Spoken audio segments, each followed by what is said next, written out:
Coming up next, new frustration for drivers and residents as yet another Atherton Street construction project looms. Oh great, people are going to be looking for quick detours. Plus, big changes again for downtown State College. Another high-rise may soon replace a hotel and restaurant. And you may remember this wild scene as a helicopter disrupted a Penn State tailgate. Now there's a big financial settlement involving the university. The Center County Report starts now.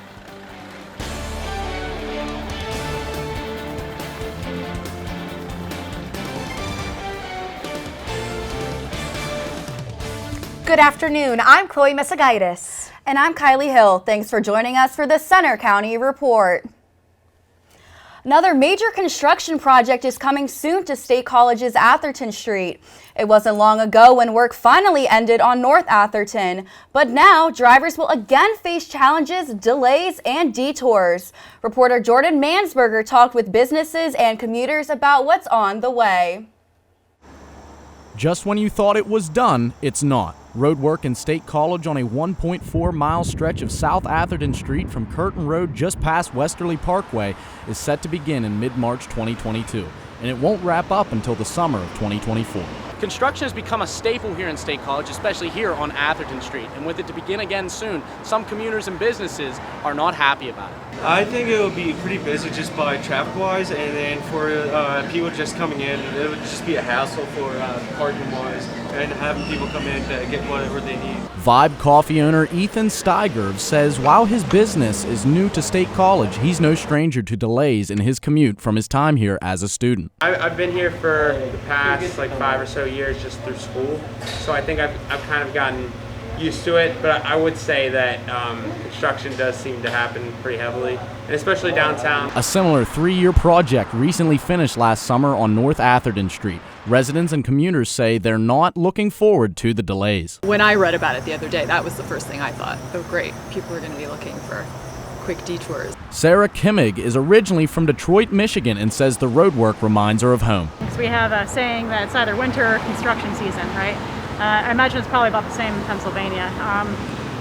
Lately, though, I've noticed a heavy uptick in construction, especially around the downtown area. The project will involve utility replacement and relocation, drainage, pedestrian and traffic signal improvements, and general maintenance to the road. In State College, I'm Jordan Mansberger for the Center County Report.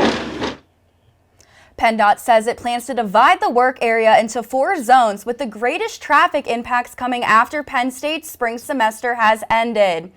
And one other construction note, PennDOT says gas line relocation work is starting today on South Atherton Street between Highland and Hill.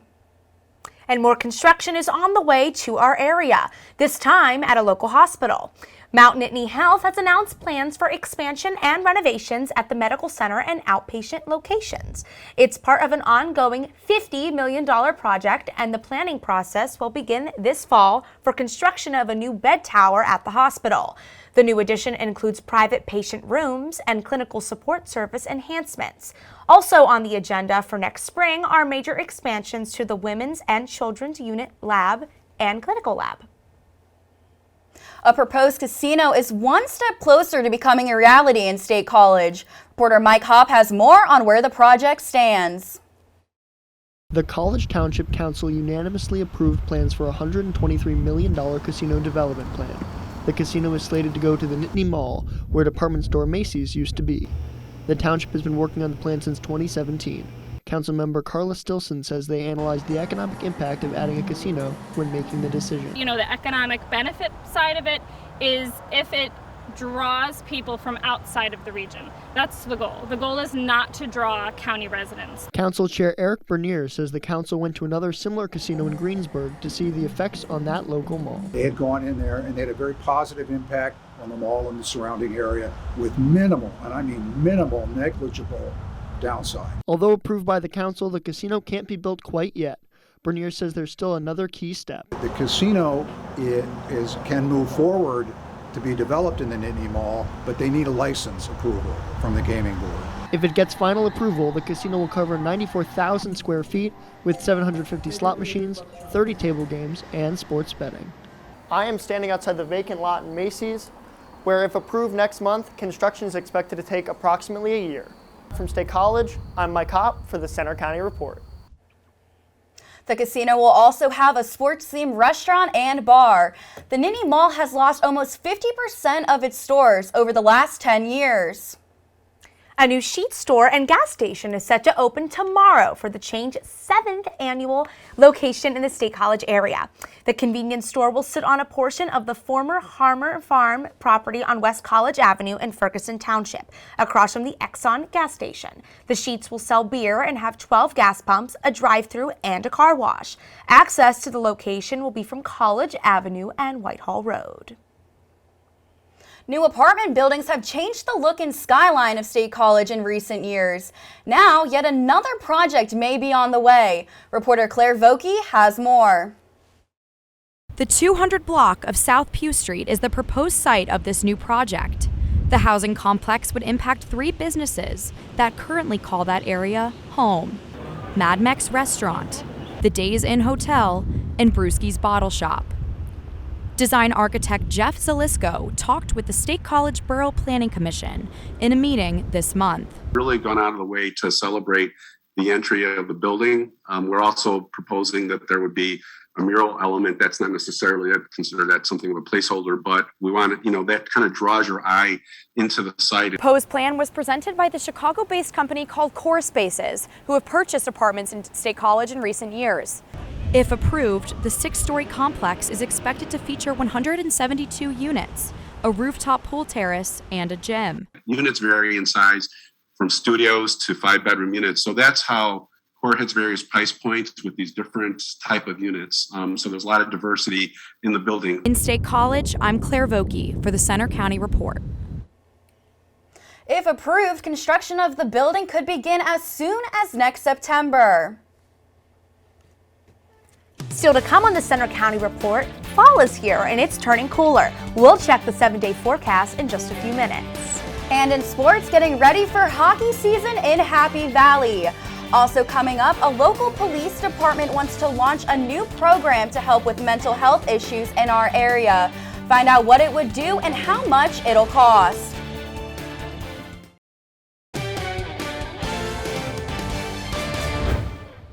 Penn State plans to settle a lawsuit stemming from the police response to a rowdy tailgate before a football game 3 years ago, according to court documents. The university will pay $25,000 to William Deegan, a New York man who said he was kicked by a police horse and suffered injuries. Troopers on horses and a helicopter went to the scene to break up a tailgate party that authorities said was getting out of hand. But the chopper sent tents and other objects flying, and the story made national news. The State College Police Department is looking for a state funding to start a social work program. Riley Curry has more on the story. The killing of 29-year-old Osaze Osagi by police 2 years ago in State College focused attention on mental health issues and how officers handle dangerous situations. Osaze lived in this apartment complex and was a man who suffered from mental illness. The police were called to do a routine wellness check on Osaze, but the check-in resulted in a young man losing his life. 2 years later, the police department hopes to secure a $150,000 state grant to create a social work program. The new program would help as a resource for people who struggle with mental health issues, especially those who interact with law enforcement. The need is there as police calls involving mental health keep rising. It's a problem within every community, and the biggest problem is it's not a set call. A lot of the calls that we go to may have a mental health component to it. There's a lot of people that we deal with on a repetitive nature that necessarily don't go to that level. They're not going to a facility for treatment. They're just in need of follow-up. Community members also hope the program helps with what has become a difficult and dangerous problem. It would be good to have somebody who specializes in what kinds of things might happen, with a person who's suffering from mental illness. If state funding is granted, the social work program will run on a 2-year trial basis starting next year. In State College, I'm Riley Curry for the Center County Report. The State College Police Department serves more than 50,000 residents in the Borough and College and Harris Townships, so the department says the program could have a major impact.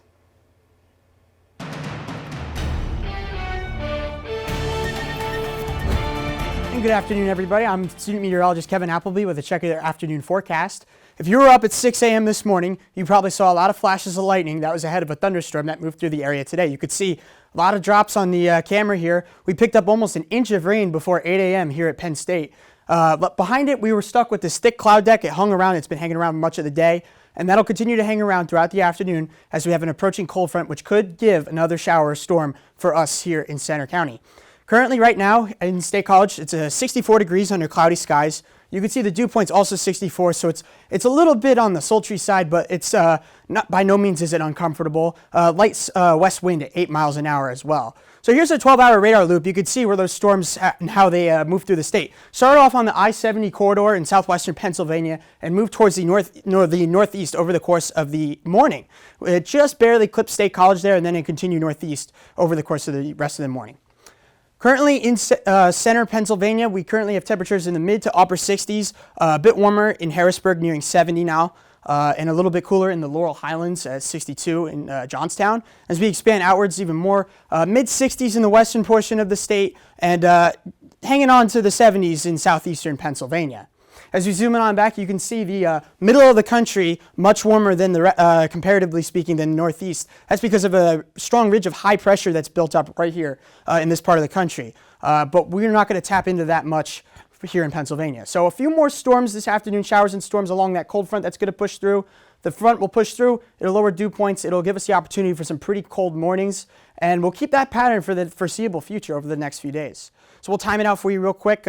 Here's that cold front. Watch the temperatures drop very quickly behind it.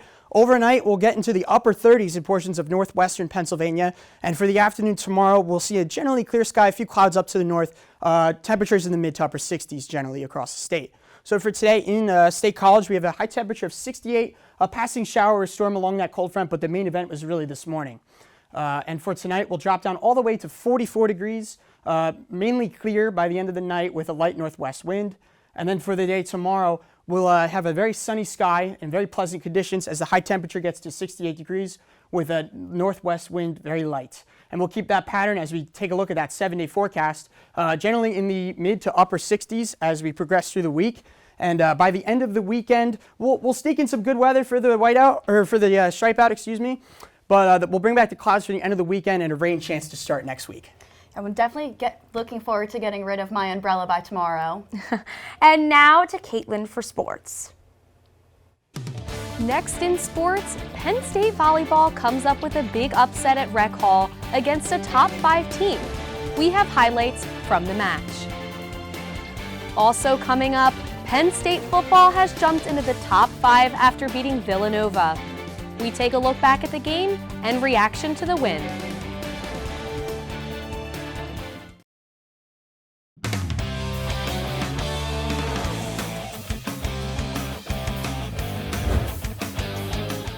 I'm Caitlin Gelhaus with sports. The Penn State women's volleyball team is back on the court tomorrow against Maryland, but they're still enjoying a huge upset win from the weekend. The number 20 Nittany Lions swept number 3 Ohio State in 3 quick sets Sunday in Rec Hall. Senior outside hitter Adana Rollins led the Lions with 14 kills and 6 digs. Senior setter Gabby Blossom set up the Nittany Lion offense by posting 36 assists. The Buckeyes kept a tight scoring margin but lost their early lead as Penn State rounded out the third set with a 4-point scoring run and a solo block from middle hitter Caitlin Horde. The Lions are now 9-3 on the season. Penn State football is still unbeaten after Saturday's game against Villanova and now ranked 4th in the country. As the Lions get ready for Indiana, we look back at a big win over the Wildcats. Here's Angelica Singer. More than 105,000 fans again packed into Beaver Stadium on Saturday to see the Nittany Lions take on in-state opponent Villanova. Just 2 minutes into the game, Penn State got on the board.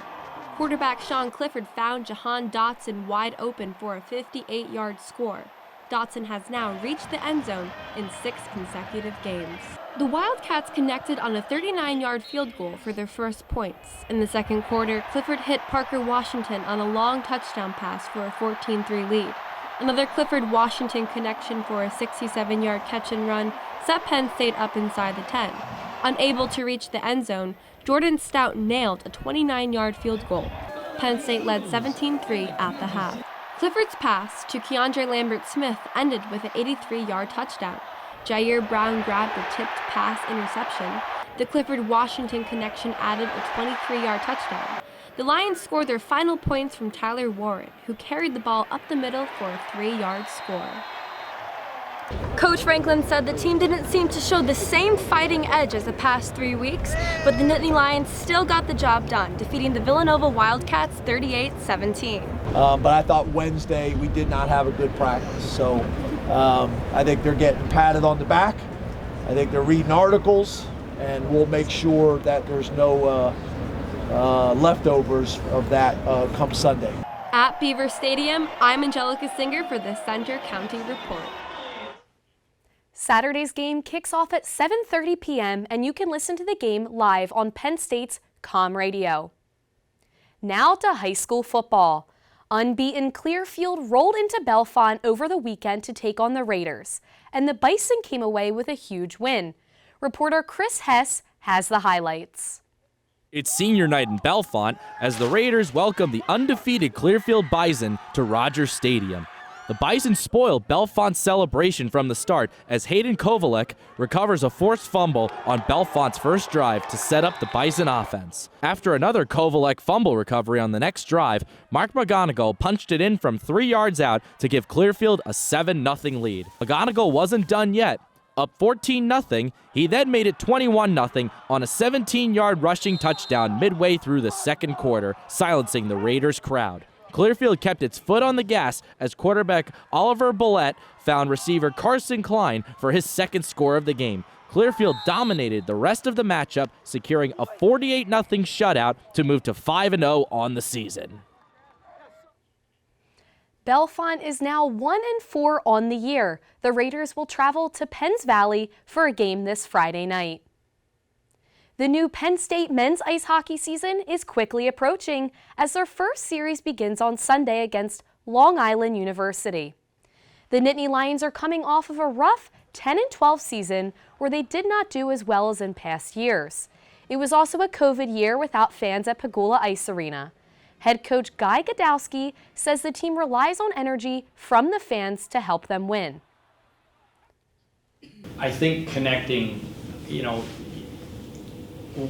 way that our program works is we really rely on an incredible environment, a great environment, atmosphere, culture within the team, and it's a lot of fun.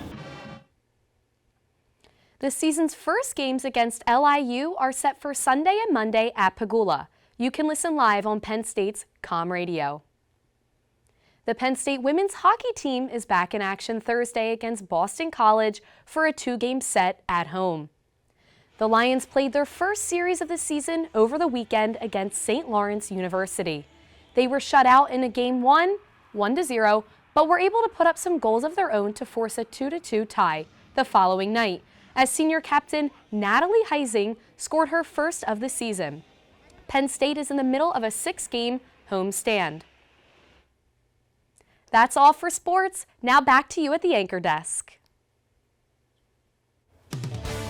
Thanks, Caitlin. Coming up next, the weather is turning cooler and it's almost leaf season in Pennsylvania. After the break, we'll tell you how to find where and when to see the peak colors this fall. Stay with us. Fall started last week and October arrives in just 3 days. That means it'll soon be foliage season across Pennsylvania and the Northeast. But where are the most colorful leaves and when will they hit their peak? Well, the State Department of Conservation and Natural Resources has a weekly online update map for you to check out at home. It'll launch this Thursday and continue throughout October. You can find the map at dcnr.pa.gov.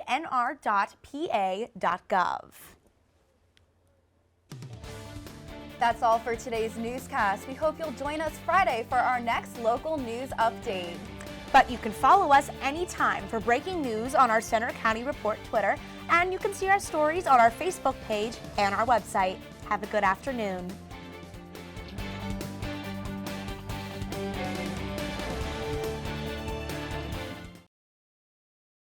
We hope you enjoyed watching the video. Be sure to subscribe to our YouTube channel if you did. For the rest of our newscasts and featured stories, click here. And for sports, click here. Have a great day, and thanks for watching.